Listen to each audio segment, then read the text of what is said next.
Hello, all my friends. I hope you're having an outstanding day, a fabulous day. I'm getting ready to go to the gym, get my exercise on. But this video, I said, I'm going to make this video first thing this morning and get it out right away because I just had this dream. I had a dream about making this video. And this video, you're going to say, what? Why is he talking about it now? Because what I'm going to tell you about in this video, the rest of this month and next month is the perfect time to execute what I'm going to tell you. And that is this: how to buy a car and get at least a fair deal and probably a better than average deal. So most of you know I'm frugal, some would say cheap, but before I spend a lot of money on different things, I like to research and I like to make sure that I'm getting at least a fair deal and preferably a great deal. So what I'm going to tell you is the strategy I use to purchase my vehicles. And then just to give you an example, in 2017, I bought a Toyota Corolla mid-level. It was sticker price $20,800 and I got it for $15,300. One, because they had like a $1,500 rebate, but I also found a good Toyota guy who would give me a great price. I've since sent probably a dozen of my friends there, and they all have received great prices. To also put it in perspective, right before the pandemic hit, I bought a Subaru Outback, and I got it at invoice cost. And last year, 2023, I bought a Honda Ridgeline for my company, and I bought that at $100 over invoice when every other dealer was sticker price or more. Like, I went to a dealership in Delaware, and they were $2,000 over sticker price, and I was like, what? Really? So what I'm going to tell you works. So first, you need to find out the invoice cost of the vehicle, and you want to have an idea of what dealers are going to give you the best deal. So first, if you're not a member of Costco, join Costco. Costco has a member automobile buying service. Before the pandemic, they actually used to post, when you clicked on to the link for the service, they used to post the invoice prices for the vehicle and options, and then the MSRP number. For some reason during the pandemic, they just started posting the MSRP numbers. But what Costco is good for at this point in time is this: they only allow certain dealerships into their car buying program who basically don't rip people off, because Costco theme is do what's right for the customer. So you're looking for a Buick, you go in there, you pick out your model, whatever, and you say, boom, hit off, send an inquiry off to a dealership. You will typically get 3 dealerships who are in the Costco program who will give you the best price. However, you need to contact all 3, because I have noticed over the years that the prices will vary amongst the dealerships, in particular when there's a geographic location difference. So, for example, a car dealership down around Washington, D.C. will be more than a car dealership up in Cecil County. That's what I've discovered.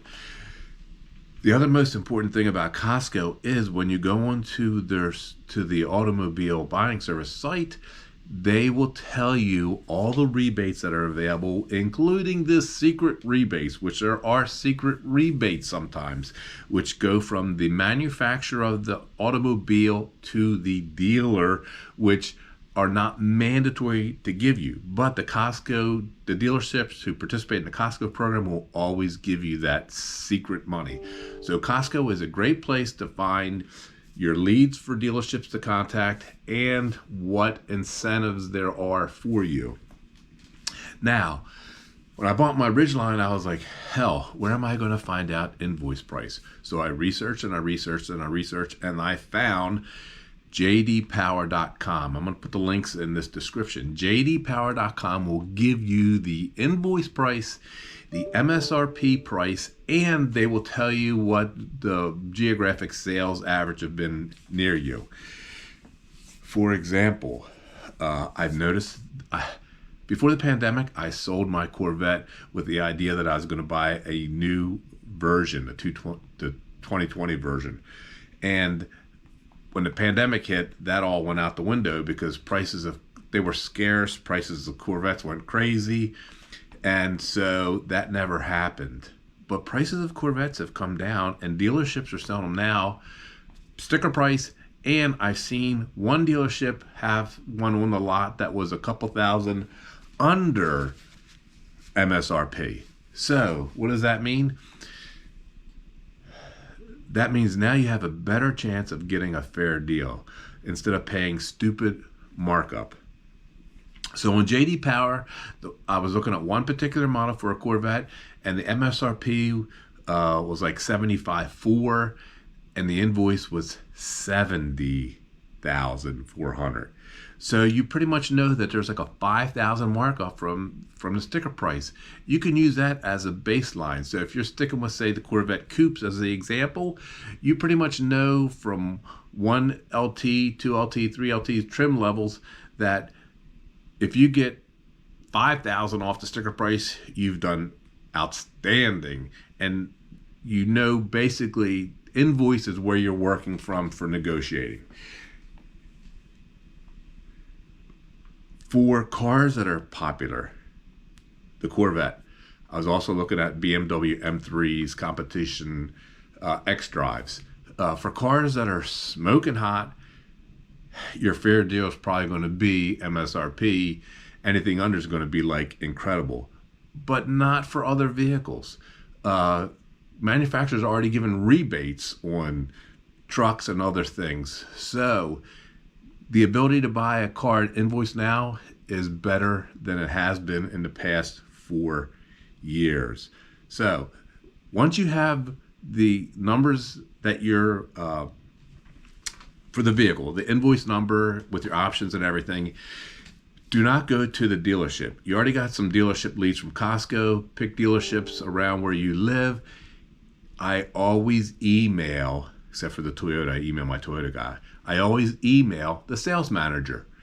Email the sales manager, tell the sales manager what you're looking for, and say, if they don't have any on the lot, say, can you get me one? And please give me your out the door on the road price. I have not negotiated numbers for a new car in a dealership, probably almost 10 years. All electronic, all emails. And for people who don't like to negotiate, don't like confrontation, that's the easiest way. Just shoot off an email. I like in-person negotiating, but when you're trying to get the best deal when you got a busy life, I just shoot off emails to different dealerships, to the sales manager, boom, boom, boom. And then that's how you start. Now, sometimes the sales manager says, come on in and see me. And once you get in there, the sales manager says, look, here's something I'm going to have to do the paperwork. Because I always hammer out the price before I go there. I always have the price before I go there. Unless I'm out goofing off, I might go into the dealership then. But when it comes to a serious purchase, I always have the price hammered out in an email before I go there. Sometimes the sales manager will just have a salesperson contact you, but regardless, go right to the sales manager to try to work the deal. And then remember, your baseline is invoice, any rebates, and above. It's not at anywhere near sticker price. The other thing is, have all your financing ready. You don't necessarily go to your credit union and get pre-approved. You don't necessarily need to use that. You can always shop with the dealership, which I've done that. I always do that. But at least you have an idea that you have the financing available and you know what your payment's going to be with your credit union or bank. So have your financing available. The next thing is you hammered out the price with the dealer. Do not buy extras. Don't buy the protection package. Don't buy the wash every year package. Don't buy any packages, and don't buy an extended warranty. If you have to buy an extended warranty because you're worried about the reliability of the car, why are you buying that vehicle? Extended warranties, don't buy them. And if you decide afterwards, you can always buy an extended warranty after you purchase the vehicle. And for example, for a Honda in particular, there's a dealership up in the Northeast, Scarucci, I think that's how you pronounce it. They sell you a warranty, and they make $100 because they sell them online. So they sell you the same Honda warranty at 50% the cost of what the dealership around here would sell. So if, for example, if it's Toyota, whatever, and you're thinking about an extended warranty, don't buy it at the dealership. Research it online, and you'll probably find a dealership somewhere in the country that will sell you the same warranty, but at much less cost because they're working on volume. They're working on selling 1 million policies. All right. So you've got the vehicle that you want to buy. You've found some dealerships. You've got your pricing. Why am I making this video now? Because the best time to buy an automobile is December and January. December and January are slow months for the dealership. And at the end of the month of every month is a good time because the dealership's trying to bang numbers, trying to hit quotas. And it's all about timing, and it's all about effort, and it's all about trying, because some dealerships have hit their numbers and they don't care about the end of the month sales. But other dealerships haven't hit their numbers, and so they do care about end of month sales. Regardless of that, December, January, best time to buy an automobile, because in December, even if you don't celebrate Christmas or Hanukkah or Kwanzaa or whatever, those holidays affect the life of everybody. So people are celebrating holidays. Holidays affect everybody.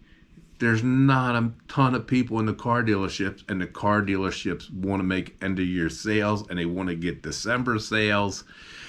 The next great month, equally as great, maybe even greater, is January. Why? For much of the country, at least here in the East, it's cold, it's dark, it's dreary. Oh, I'm going to go out and look at cars. Oh, it's sleeting. Oh, I'm going to go next weekend. Oh, it's sleet.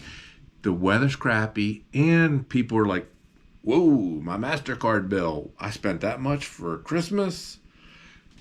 People are recovering from spending for the holidays, and they're not out spending for big purchases like an automobile, and car dealers want to make the sales. So December, January, 2 best months to buy a car.